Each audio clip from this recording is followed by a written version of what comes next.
to address your concern, I think it's to the bank, that it's better we don't come tomorrow and then this one will be withdrawn. Let's have all the documents and we proceed. I think that's the biggest concern you have raised. Most obliged, Mr. Chairman. And I hope the governor and team have taken, and the board have taken note that we just need one document and we proceed, other than having different documents every other time you come. Are we proceeding correctly? Of course, in accordance with the rules. Governor, may you proceed?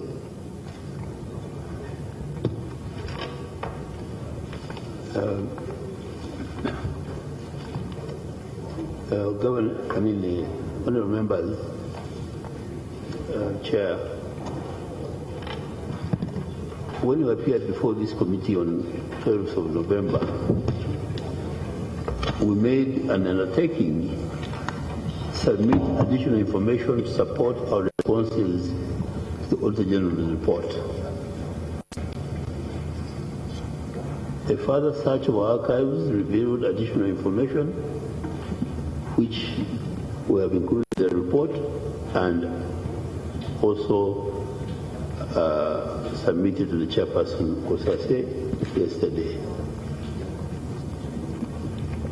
We have updated our responses in a matrix to reflect the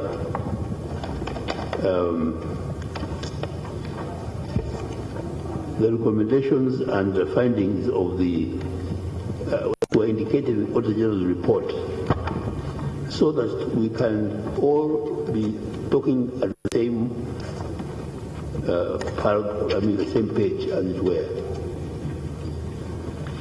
So that you see that, for example, 2.1, what is written there is what is in the Auditor General's report. And 2.2 and so on. So the reason why we withdrew the other earlier copies was because we didn't want to confuse anybody. This is now the formal report because it tallies fully with Auditor General's report in terms of questions and answers.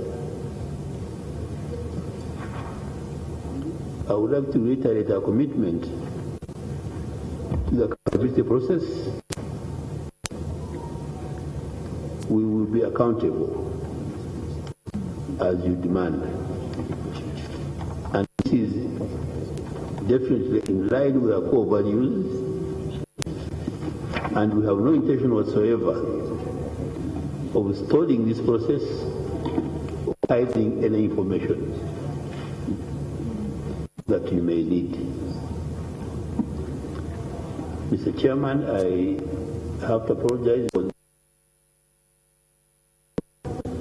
because it has traveled out of the country on official duties, and they couldn't help. I postponed them.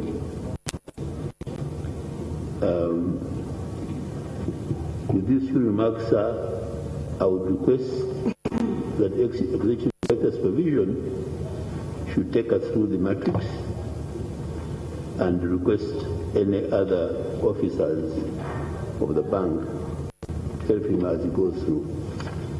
Thank you very much, sir. Well, thank you very much, Governor, for those opening remarks. It excites the chair when the governor says the bank is fully committed to accountability, because that has also been an issue. What is our role as a parliamentary committee? But I can say this: the commercial banks have the Bank of Uganda as a regulator. You are a super bank as a central bank. The only regulator you have is actually Parliament. And the supervisory committee is actually this one. Maybe I am the EDS of the central bank. So This committee, these colleagues you see, are members of the supervisory committee of this central bank, this one.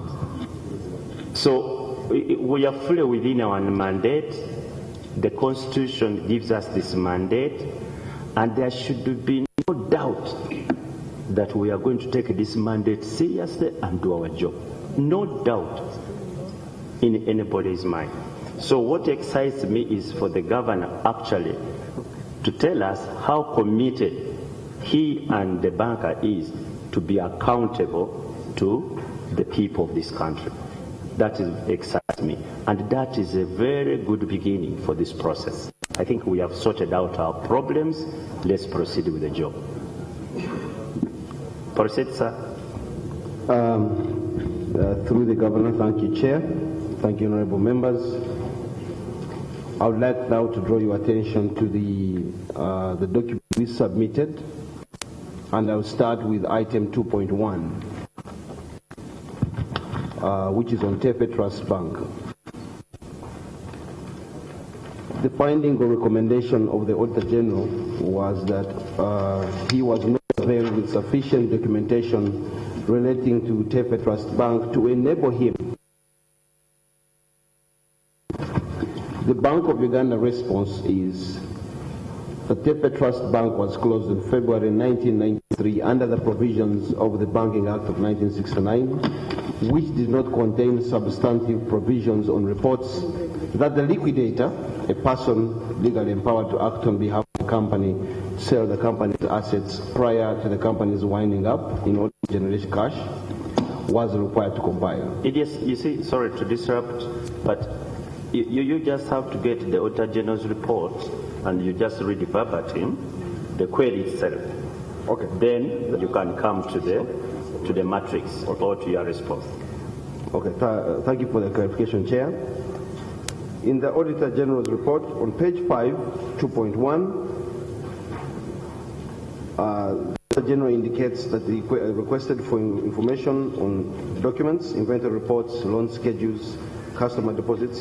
The Auditor General's query was... And the EDS read verbatim as it is.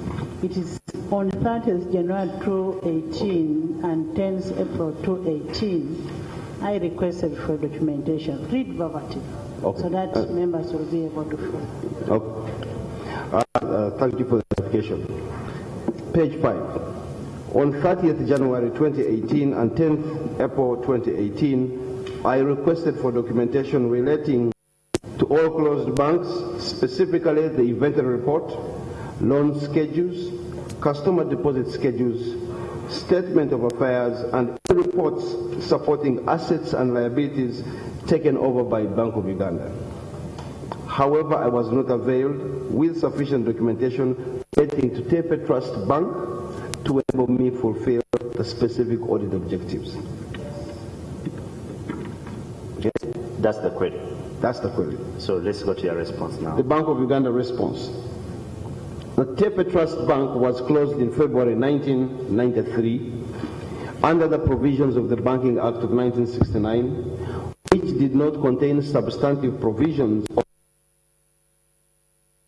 required to compile.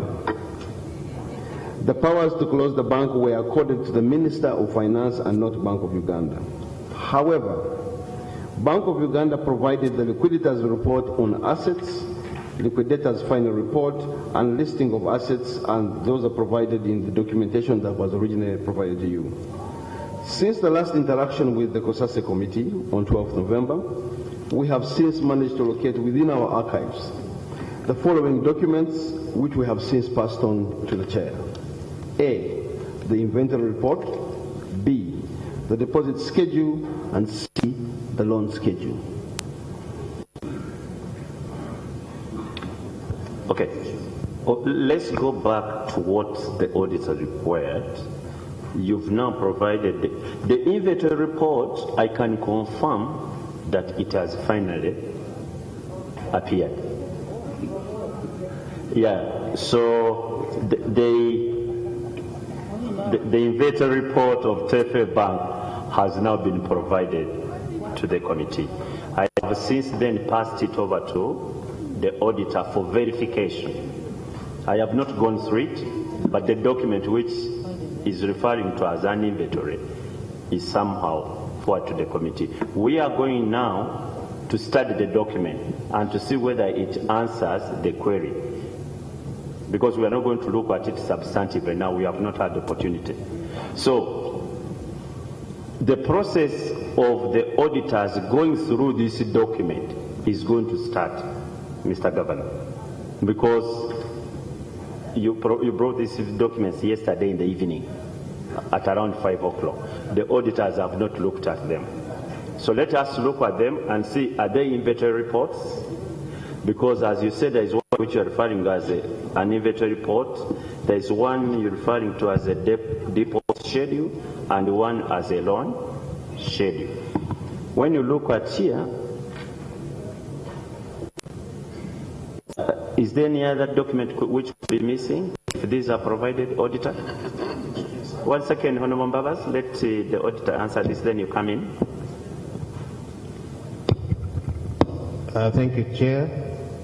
The customer deposit schedule. That's the deposit schedule. That's the deposit schedule, I thought.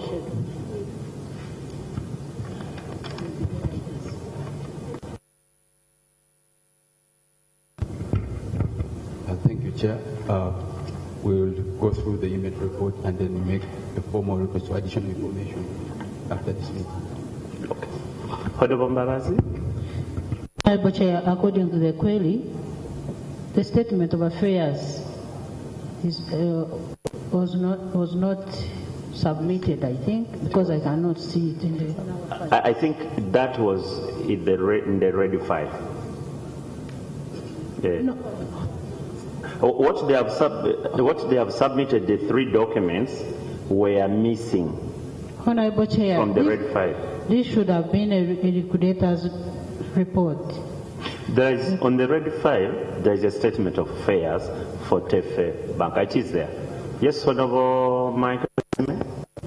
Thank you, Chair. I want to draw attention, first of all, to the statement or the response of Bank of Uganda. And for that matter, I'll also refer to a letter on file by the Minister of Finance then, dated 4th November. Honorable Tusime, why don't we first resolve what Honorable Mbaz?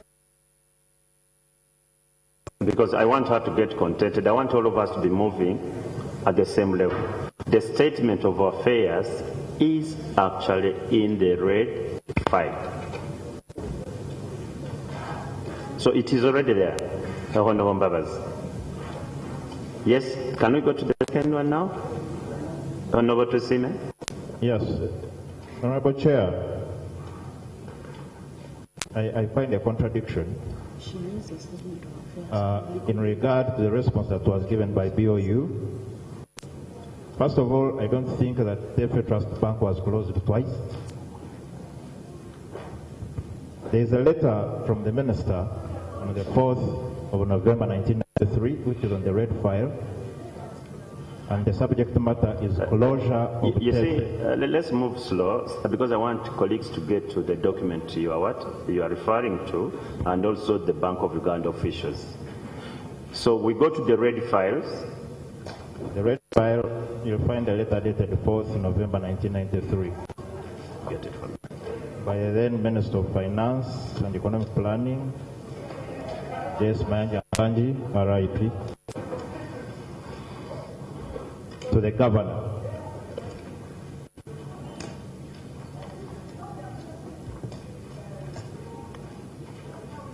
The problem, next time you submit files, please give them, page them.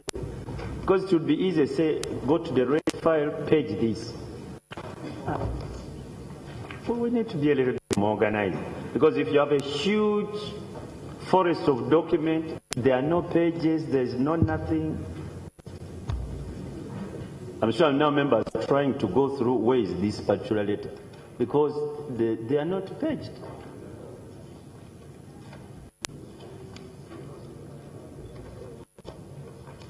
It is under Annex 1.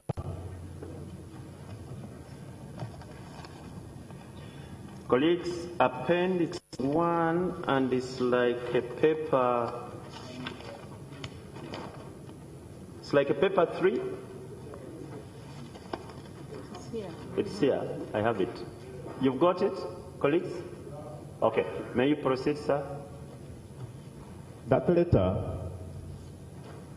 indicates that the minister made a decision to close the FA Bank on the 4th of November 1993. After TFA failing to fulfill the conditionalities he had set in February of 1993. The response of Bank of Uganda says TFA Bank was closed in February 1993. We need to align for purposes of the record. My understanding, Mr. Chair, is that in February 1993, Bank of Uganda was ordered to take possession of TFA.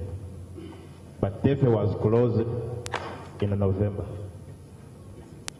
And if we must refer to the law, they are referring to, in February 2, the minister was referring to the Banking Act of 1969. However, by closure in November, there was a law enacted on the 15th of May of the same year, and that was the Financial Institutions Statute. So I wanted clarity in as far as the response of the bank is concerned for purposes of the record. There seemed to be a contradiction on the closure date and the laws referred to. Thank you, Mr. Chairman. Sorry, Mr. Chairman, maybe this would be important when they are giving their response. Even when you look at the very first document, the letter to the governor from the director of bank supervision, you will find that they were making reference to events of August. In the second paragraph, as you may probably recall, we have in the past contemplated the possibility of requesting TFA to clear through another bank. And this is a letter of 20th August 1992, signed by H. Chivirige. However, because we are investigating processes, they have not attached reference to those correspondences where they had asked the bank to do certain things.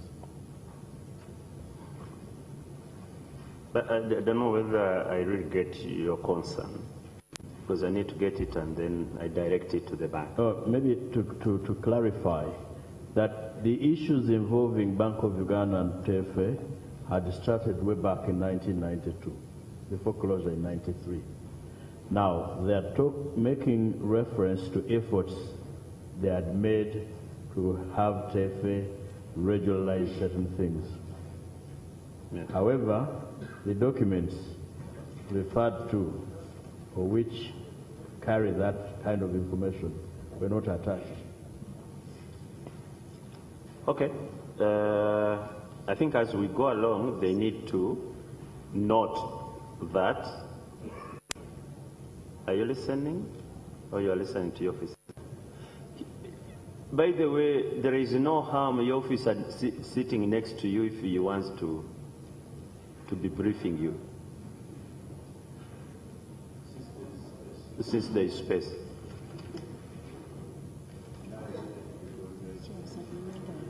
So, we are going to finish issue by issue before we go to the next. Governor, it is not true that actually TFA was closed in February 1993. Your documentations give a different date. So your response is not as accurate. TFA was actually closed on the 4th of November 1993. If you look at the first annexure, the third paper, and the letter of closure addressed to you, When I say you, I mean the governor. And it is entitled Closure of Tefe Trust Bank. The details are there signed by Minister of Finance and Economic Planning, who under the 1969 Act was the one with the mandate to close. So, sir, your response is not accurate. Mr. Chairman, allow me to clarify. It is true that the minister, the first intervention in Tefe Bank was in Feb 1993. We are talking about closure of the bank. When was it closed? Closure is specific, and there is a document you have produced. And Mr. Chairman, therefore, under which legal regime? Just for clarification, Mr. Chairman, the intervention in Feb was under the 69 Act. The closure in November was under the FIS. When was the bank closed? November. Yes. But the first intervention into the bank, because, Mr. Chairman, allow me to explain. We are wasting time. We are wasting time. The bank was closed in when? On the 4th of November. Can your document reflect that? And we move on. Okay.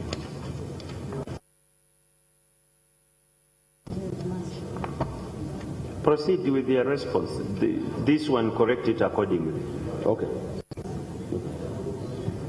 2.2 on International Credit Bank. Chair, there was a question from Honorable Segona. No. Yes, we cannot allow you to go to 2.2. Tefe was closed under which legal regime? And you know, we have reasons why we're asking you. Because from your submission, the law provided different. Okay? And that's why probably you undertook different procedures. We're yet to know the procedures that you went through. So and you're saying the first intervention was in February. Now, did you close under the 1969 Act or under the Financial Institutions Statute? Mr. Chairman, under the Financial Institutions Statute 93. You know, if it is that, would you seek help from your lawyers? I beg your pardon? Would you seek help from your lawyers? I will seek clarification from the lawyers too. The Bank of Uganda Legal Counsel is here. Perhaps she can provide clarification on this. Can we have...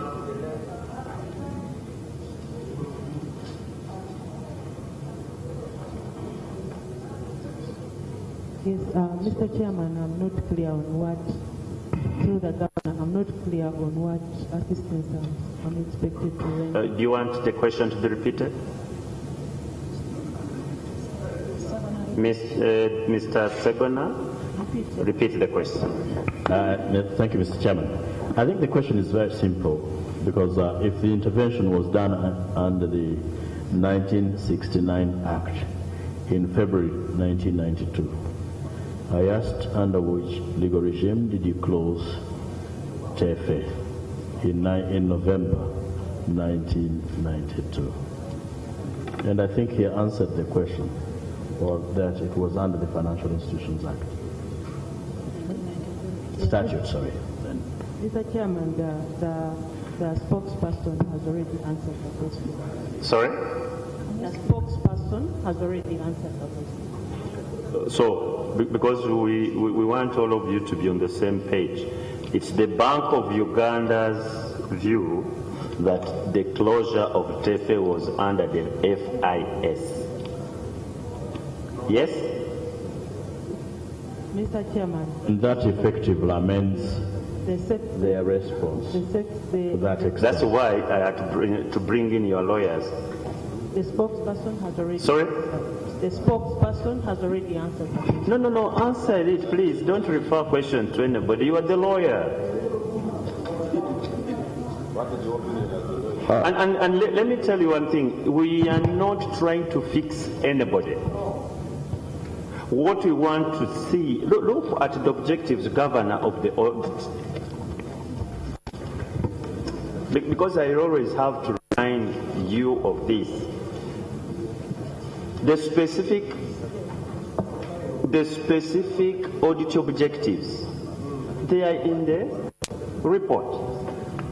To establish whether proper inventory and assets and liabilities of the banks was undertaken at the closure, in line with Section 893 of the Financial Institutions Act and Section 32(3) of the Financial Institutions Statute. And when you read the response, it says, we go back. The Tefe Banker was closed in February, which is actually not true, because it was closed in November under the provisions of the Banking Act of 1969, which actually is also not correct, because you are the one saying it. It was under the Financial Institutions Statute. Chair, I need a clarification. Let's finish one before we go to the next. I'm lost. No, I need a clarification on this. Can we have something, a documentation that shows that the bank was closed in February, so that we can move systematically? If there's something that shows that it was closed in February, maybe it was a temporal closure, and they have documents to that effect, and then we have already for November. So we cannot jump and go to November before we know what could have happened in February. No supplementary. For me, I want to understand why February is appearing in their response. Supplementary. Is it a mistake or what? what? Chair, with the indulgence of my colleagues, I think from what the Executive Director, Supervision, was saying, there were interventions in February. May we know the type of interventions and if they are documented? Procedure, Mr. Chairman. Was it an intervention or closure? The closure from the documents we have is on the 4th of November 1993. It is here. And we will not have a debate over it. What is reflected in the response of the bank is actually not accurate. So can they withdraw that? No, we don't want to go to Honorable again. Procedure, Mr. Chairman. Procedure. Because Honorable I can see is already looking at the rules. Please, Honorable, close those rules, please. Mr. Chairman, procedure. Yes. Mr. Chairman, we are continuously receiving contradictory statements from the witness. And it was actually some opinion shared by some members since last week that we put the witness on oath. Mr. Chairman, I wonder whether it is non-procedurally okay that we put the witnesses on oath at this time.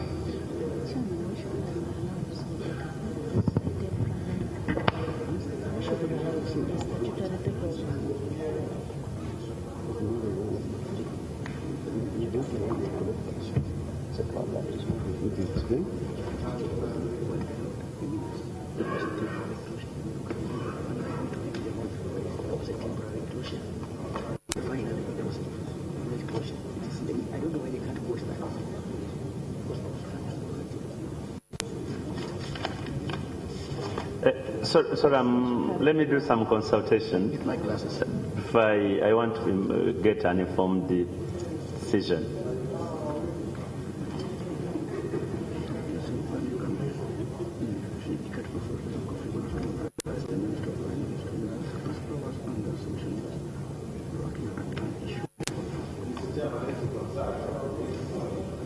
As you consult, I was about to consult you. Probably. Yes, my submissions may guide. I'm trying to see how I guide a given Honorable Kasivante's request.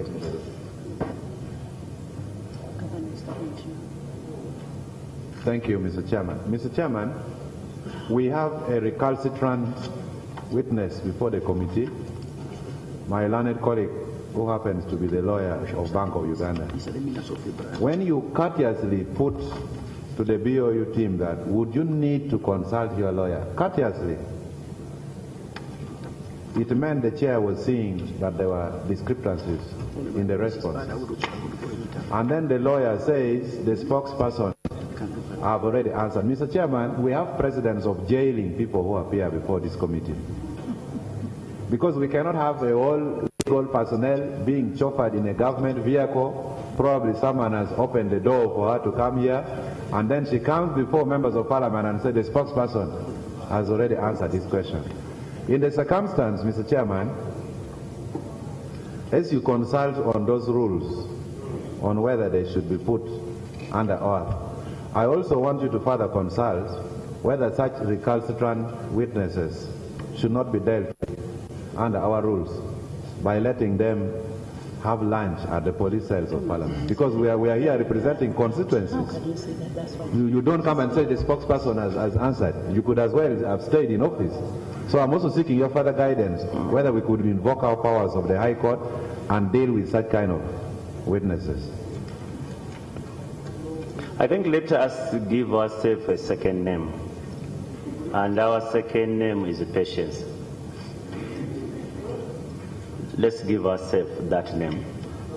In this process, we are going to be as patient as possible as one can reasonably be.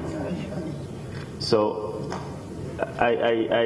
we will not going to rush to take any decision until it would be unreasonable on our part not to take a decision. Everything is open, but let's be as patient as possible. Colleagues, let us be as patient as one can reasonably be. Thank you very because of the sort of assignment we have to do. Yes, Mr. Chairman, but now in the circumstances that we have two parallel lines of answers. Can I? One is that the bank was closed under the Banking Act of 1969, and the other is that it was closed under the Financial Institution Statutes of 19... Actually, it was a statute then, yes. FIS. So if we could get clarification from the witness, which is which now? And that's why I thought we could put the witness to oath. But as we have guided, we must also be patient.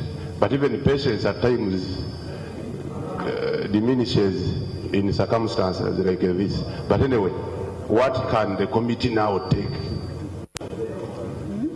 I agree with you, and the question is going to the bank. Given the documents you have, let us have the record clear. Why don't we get the bank respond to Honorable Kasivante's concern, and then and the Honorable Mongo's concern, and then we can take another set of questions. Honorable Judge will be the first after their response. Yes, thank you, Chair. If you allow me, for some of the documents that were presented to your office yesterday, there is a letter of 3rd March 1993 signed by Mr. Chivirige and the Senior Principal Banking Officer, Mr. Anthony Pio, in which they provide a status report on Tefe Trust Bank. And I will read.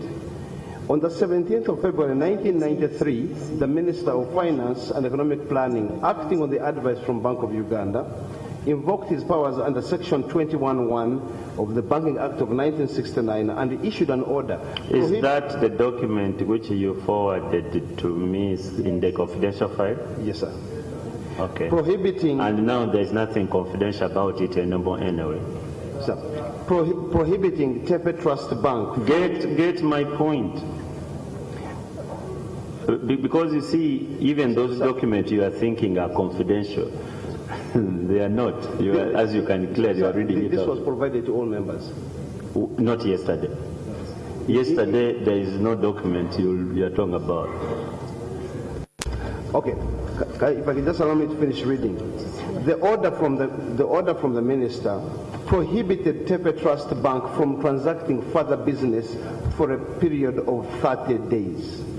It means that from that date, Tepe, for 30 days, Tepe Bank was actually closed. So there were two closures.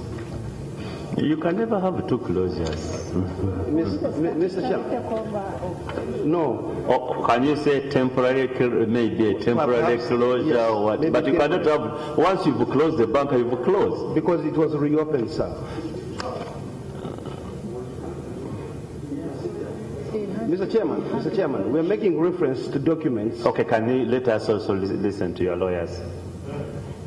Yes. And the reason why I'm doing this is because it is now a legal issue. Okay. Yes, Mr. Chairman. Still the reference is made to that very document. We are not here. Which one? Reference is still being made to that document, the inventory, the status report on Tepe, the one which he read out to you. What actually happened is that this bank was, this order of the minister was issued for a period of 30 days, but apparently Tepe never resumed business. No, never resumed business after that 30-day limit until the final closure by the minister was, the final decision of the minister was communicated to the bank, and I think that's where the lapse is coming from. But there was no business by Tefe Bank between then and So can we therefore say Tefe Trust Bank was closed in November or in February?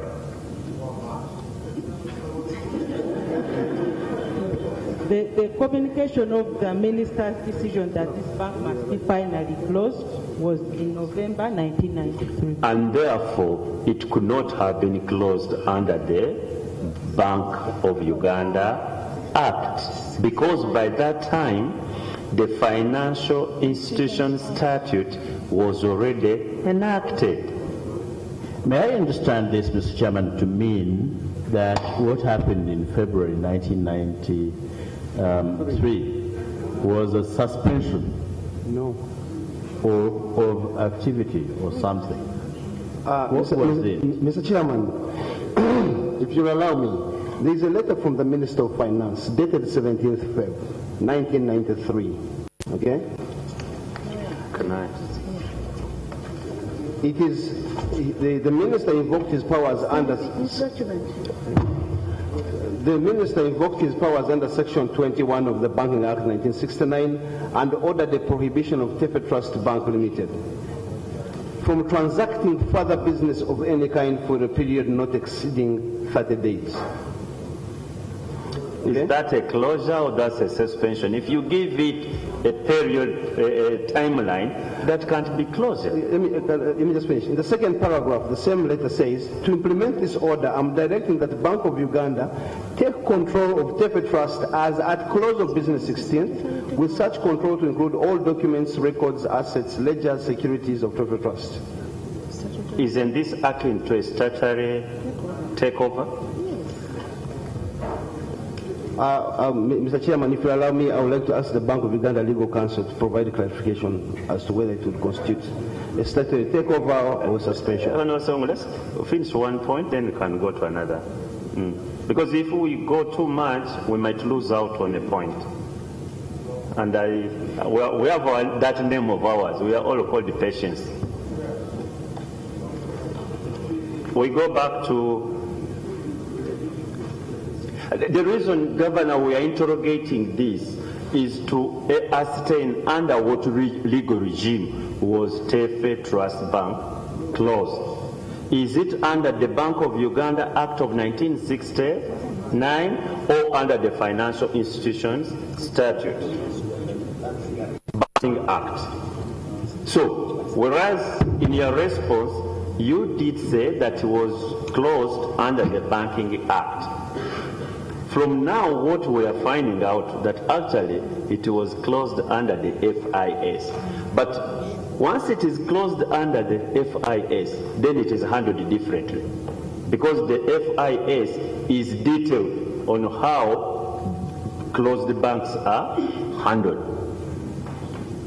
So what we'll be interrogating governor and members of the board is, did this process follow the FIS or the Banking Act?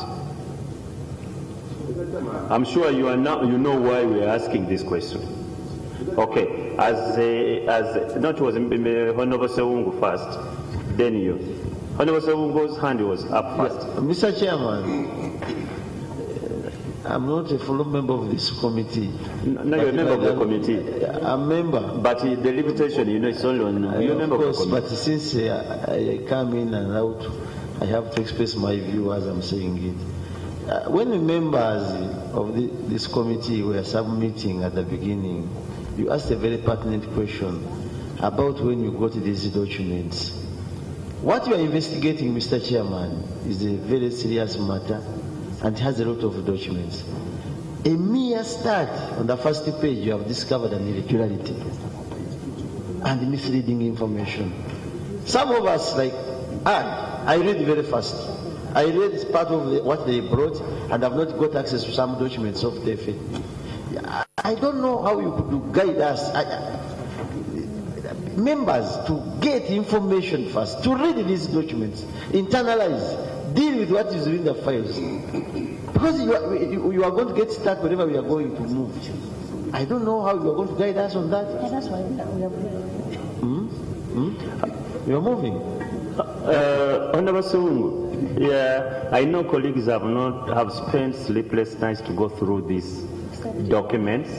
We have also taken enough time to study them with the auditors. We have not completed these. We shall take our time. But some of these questions are coming because we are seeing a problem. Now, before Honorable Kasivante comes in, before Honorable Kasivante and Nathan come in, let me get this clear. Governor, look at the letter of 4th November 1993. Then you'll advise us on who should be able to answer this. Colleagues, look at that letter.